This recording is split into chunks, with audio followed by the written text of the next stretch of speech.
Hi అండి అందరికీ. ఇవాళ నేను బెండకాయ కర్రీ ఎలా చేయాలో చెప్తా. ముందు బెండకాయలు కడుక్కొని బాగా ఆరబెట్టుకొని ఆ తర్వాత మీ ఇష్టం ఎంత పొడుగు కావాలంటే అంత పొడుగు కట్ చేసుకోండి. ఇలా కట్ చేసుకోవాలి. ఒక ఆనియన్ కొంచెం లావుగానే కట్ చేసుకోవాలి. పచ్చిమిరపకాయలు, ఒక టమోటా.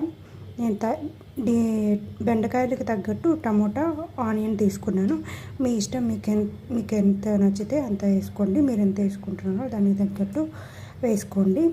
అంతే. ఈరోజు బెండకాయ కూర ఎలా చేస్తానో చూపిస్తా. మీకు కానీ నచ్చినట్లయితే ఒకసారి చేసుకొని తిని కామెంట్ చేయండి, ఓకేనా? ముందు పెనం పెట్టుకొని కొంచెం ఆయిల్ వేసుకున్నాం. మీకు సరిపడంత వేసుకోండి. ఇప్పుడు తిరగవాతకి వేసుకుందాం. కొంచెం ఆవాలు, జీలకర్ర, శనగపప్పు, ఉద్దిపప్పు, ఒక్క రోజు మెంతులు వేసేసుకుందాం.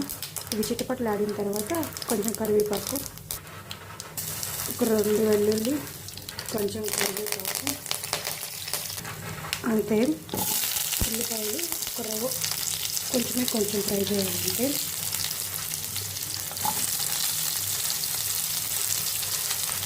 ఇప్పుడు దీంట్లోకి కొన్ని పచ్చిమిరపకాయలు,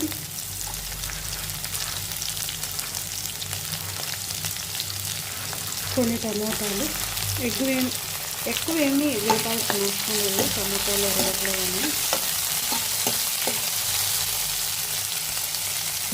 ఇప్పుడు అన్ని బెండకాయలు వేసేసుకోవాలి. వేసుకొని కలబెట్టుకొని ఆయిల్లోనే కొద్దిసేపు మగ్గాలి. ఇవన్నీ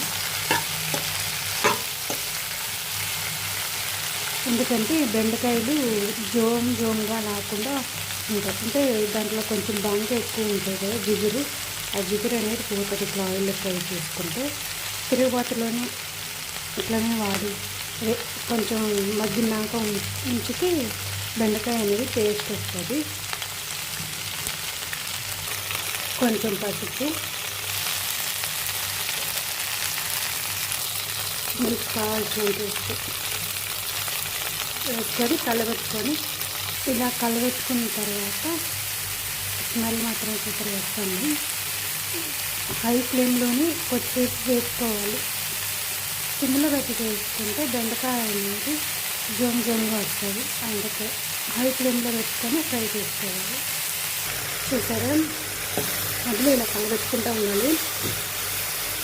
చూసారా, బెండకాయలు అతుక్కోవటం లేదు, సపరేట్గానే ఉన్నాయి. చూసారా, బెండకాయ అనేది కొంచెం మగ్గింది. ఇప్పుడు కొంచెం కారం పొడి వేసుకున్నాం. ఆల్రెడీ పచ్చిమిర్చి వేసాం కదా, కాబట్టి మీకు